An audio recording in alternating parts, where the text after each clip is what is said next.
I'm Lauren, and this is Colton, and we are having a new show called Better Takes. This is where we take like bad superhero movies or anything really with some prior material to go off of. Source material. Yeah, prior source material that were made into movies, and we try and like explain why we think that it could be better, explain some scenes we would add, some people we would cut, some different changes we would like to make to the movie to make it a little better. And today's episode is about Batman v Superman. Now, starting off with a doozy. Oh yeah, we all know how we all hate Batman v Superman. We watched the deluxe edition. We watched the Ultimate Edition. The Ultimate Edition. Which if you don't know, Zack Snyder is infamous for putting out like 20 different cuts of the same movie. Yep. So like the Ultimate Edition is basically the Snyder cut equivalent to Batman v Superman. Yes, it is full of added on content that adds nothing to the movie. So would you like to start us off with our first yes. gripe? The major change, one of the major changes is changing Lex Luthor's actor. Now, I don't hate Jesse Eisenberg. I think he has potential as a great actor, but I do not like him as Lex Luthor. Yeah. I don't think he was the right actor for Lex Luthor, and I think someone who would have done a better job and someone who has expressed wanting to be Lex Luthor in the past is Dave Bautista. Mm-hmm. I think he could bring a very nice menacing tone to Lex Luthor, and he'd get to do something that he doesn't really get to do often, which is actually be a serious character. Yeah, and what I found was really hard was to find Lex Luthor imposing, like you said, because he's very much a lot smaller than the actor for Batman and the actor for Superman, but also just his actually attitude to me. Yes, he's very much like the glasses pusher nerd type, and and the way they frame him too in like the filming. Mm-hmm. They make him look really meek with the Chris. I was turning down my volume because my phone kept going off. Okay. Ready? All right. Like I said, he's just not imposing. He's very much a glasses pusher nerd, and the way they framed him made him look really pathetic. Yeah, they frame him really meek when that's just not what. It's clear that that's not what the writing is trying to do. Mm-hmm. But it's like there isn't enough communication between the script and the cinematography. Yes. And like, okay. The biggest problem with this movie is the writing and the plot itself. Most of the other things in this movie are great. The score is great. The look of this movie is great, besides the color grading has a couple parts, but that's kind of a minor thing. But it's like, the biggest problem with this movie is like, the writing itself, which, no matter how good everything else is, if your movie has a crap script, it's gonna be a crap movie. Yeah. You have to have a good script first and foremost. And this goes for like the whole movie and all of our points later. I don't think they had like the proper direction from the director during a lot of these scenes, because sometimes it'll be good and sometimes it'll be crap. It feels like they were different directors on different days. Yes, and it also feels like one person wanted something and then the actor would do something and then the other actor would do something completely different with their character, and then the next scene it would be completely different. But that's a whole movie thing. Another really big complaint about this movie that we and a lot of other people have had, it's the fact that Superman acts a little bit like Batman in this movie. He's very edgy and very like dark and grim, which I can understand to a certain extent because he is going through a lot, but it's to the point where there isn't really any distinction between Batman and Superman. To the point where if you switched the characters in their scenes, it wouldn't make any difference. Yeah, it wouldn't. There's not enough emotion with Superman, even with his Lois Lane scenes, which there's like 2 maybe, which I feel like you should add more so he can have like an emotional partner to talk to, break down with, because obviously he's going through an emotional moment because he just got a ton of people killed and he feels bad about it. In the Zod fight, which happened in Man of Steel. Yes, and I feel like he's having an emotional moment. Everyone's protesting him, trying to get him like arrested, prosecuted. You can't really arrest Superman, but principle, it's the idea. Kryptonite handcuffs. He would let him arrest him. Yes, but maybe not in this movie. But he does that in Man of Steel, doesn't he? Lets the police arrest him. Yeah, but in this movie he's a little more edgy. He's a little more like. But so I feel like there should be more emotion. He kind of just smolders at the camera and stares blankly at it. Yeah. I feel like there should be more like, Lois, I feel sad because da da da da da. Not literally like that, but an emotional moment. Maybe shed a few tears. Make him more human. Make him more relatable. Because the entire film, I did not care about Superman in this film. I didn't. I really didn't. Because it was incredibly hard to relate to him. Because I didn't know anything about this Superman. I know about Superman, but this Superman is different than any other iteration. And it's hard to relate to him and feel sympathy. Yeah. Another big problem with this movie is the fact that Lois Lane and Clark don't really have a lot of chemistry. There is one scene that we will get to a little later that does have some chemistry. But it's very artificial. It's very artificial. It's not the kind of chemistry that would be with Lois and Clark like it is in the comics. Yeah. And not to mention that in that part, they're trying to have an emotional moment, and then it cuts to something else entirely. Mm-hmm. And it's very much breaking the emotional beat that they were trying to have. It very much breaks the emotional tension. Yes. It's like, oh, why? It breaks the emotional moment that they were trying to have there. Yes. Another big part is making, I guess this kind of goes to making it less edgy, but making Superman more dorky, because in the comics, even when he's Superman, he's still Clark Kent. It's like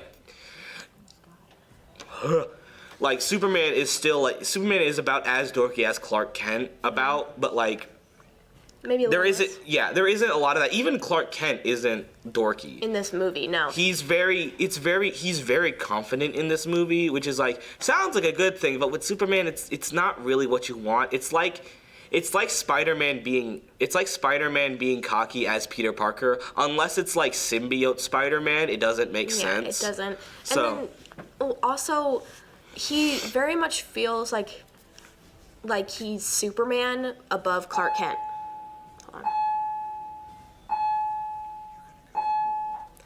He very much feels like he's Superman above Clark Kent, kind of in the way that that Bruce Wayne isn't Batman, Batman is Bruce Wayne. Mm-hmm. In that way. It should be the other way for Clark Kent. And I feel like there was less contrast between Batman and Superman in this movie because they were both the same kind of character. Yeah.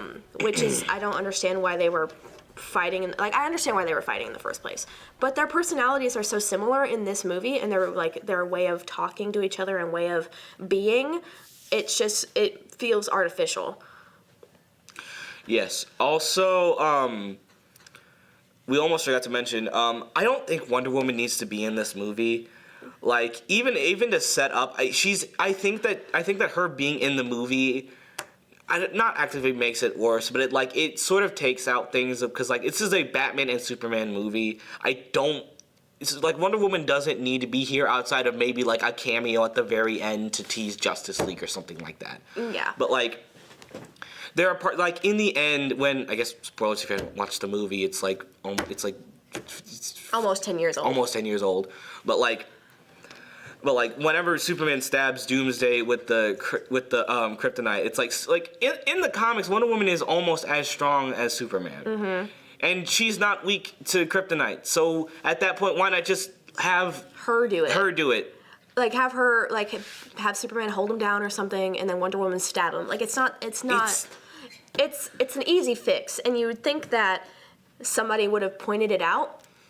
But Wonder Woman is literally useless in this movie. She does nothing. She's there to tease Justice League, and I think she's there to look pretty as well, because there's a lot of scenes where they're at galas and stuff with her makeup done and her hair in a pretty dress, and then there's one where she's in a robe in her hotel room, and then she's in her Wonder Woman costume. It's not sure, there's a few scenes where spoilers, obviously, she steals Batman's drive that he put in Lex Luthor's power or server room. Yeah. And she's like, I'm looking for a picture. It's my picture. And then Batman's like, who are you? Because it's a picture from 1914 or 1918. Yeah, I think it's 1940. Either way, it's a picture of Wonder Woman. Yeah, it's a picture. I thought I heard someone at the door. I think there was much elbow hitting the table.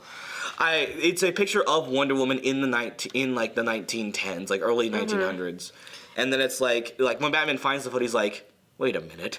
This isn't a picture for you. This is a picture of you. Yeah. Who are you? And that part is fine. That part's fine. But when Wonder Woman shows up at the very end, she adds nothing. She doesn't. She holds Doomsday for like 2 seconds with the lasso of truth and blocks a Doomsday he explodes in power. Doom blast. Yeah, or whatever. Doom blast or something. And then she doesn't do anything. She stands around and looks pretty.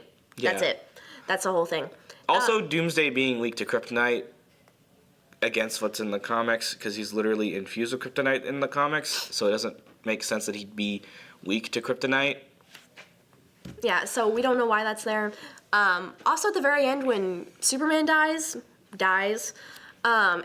when Lois is just like, hi, and she's like petting his face and like not having an emotional moment, she's just like silently like holding him. I think it would be more emotional for her to break down crying and have Batman be there like watching, because obviously he's not emotionless because he has feelings, but he doesn't show them. So I think it'd be good for him to like stand in the background while Lois is breaking down and crying. It'd also help with their chemistry and make us feel bad because Clark is dead. And plus, if you add more scenes with them having more chemistry and being together and like flirting and like comforting each other, Lois It makes that death hit. It makes that death hit harder. Yeah. It'd make it hit harder.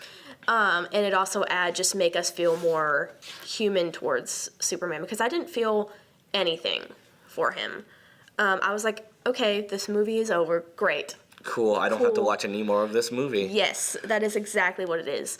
Another big problem is that we need more scenes with Superman, because this film honestly feels more like a Batman movie than it feels like a movie about Batman and Superman. It almost feels like a Batman movie where Superman is the villain. Yes.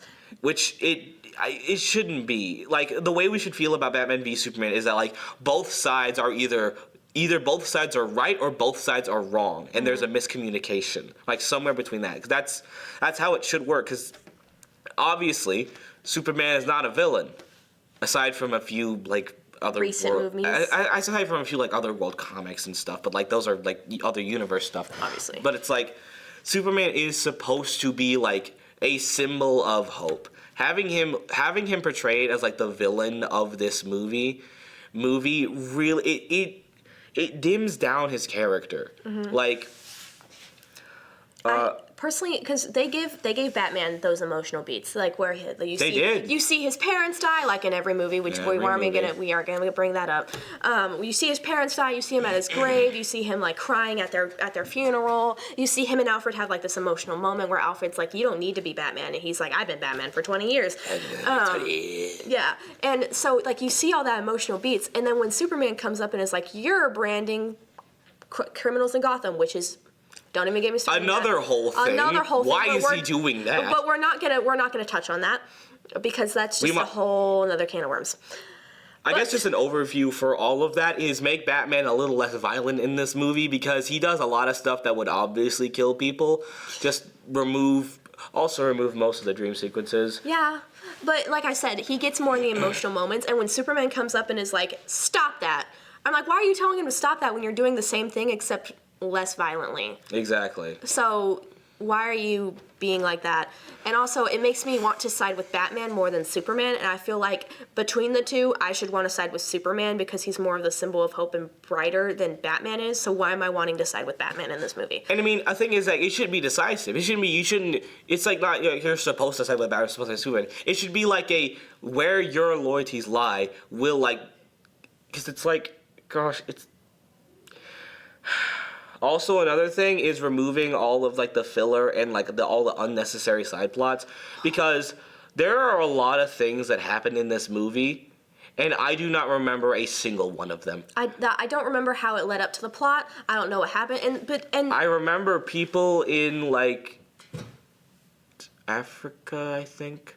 Somewhere, and they're like in the desert somewhere in the beginning, and then Jimmy Olsen like is like, "I'm an FCAA agent, and I'm gonna have a tracker in your thing," and then I get shot and die, and that's it. Jimmy Olsen does not need to be in this Jimmy Olsen doesn't need to be here. He doesn't. And also, he's not Superman's best friend in this one, because if he dies immediately after showing up. Yeah, he dies immediately. One and two. If he was Superman's best friend, they should have showed that more. And exactly. You could have had if he was actually Jimmy Olsen, you could have had him mourning. You could have had Superman mourning Jimmy Olsen's death. that would have added a lot more emotional scenes. But no, they decided to have a random character and say, "Oh, hey, wait a minute, Jimmy Olsen is a reporter from the comics. Let's put his name in there, even though he has nothing to do with the comics." Yeah, it's ridiculous, and he adds nothing.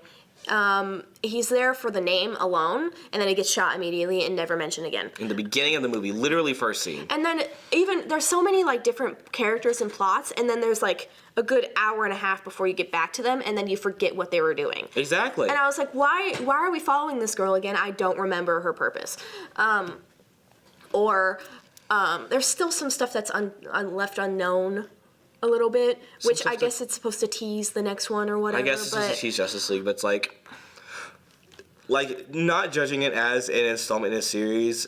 It's like there is so much where it's like if you watch this movie, even if you were a fan of Batman and Superman or Superman, and you watch this movie, it leaves you confused and wondering, what did I just watch? Yeah. It's funner to watch it with a group of people so you can make fun of it. Yes. And that's the only reason we made it through it, because we had our friends there to make fun of it with. But it's but do you have anything else you'd like to add? Don't watch this movie. I mean, I guess watch it if you want, but it's like it's not good. If you're bored, maybe. If you're bored with a bunch of friends, watch it to make fun of it, but other than that, don't watch the movie. Yeah. Well, especially, okay, the theatrical cut might be fine. It's been a while since I've seen, like, the theatrical cut. But, like, do not watch the Ultimate Edition. It's so long and so boring. Anyways, this is Better Takes. Signing off. Bye.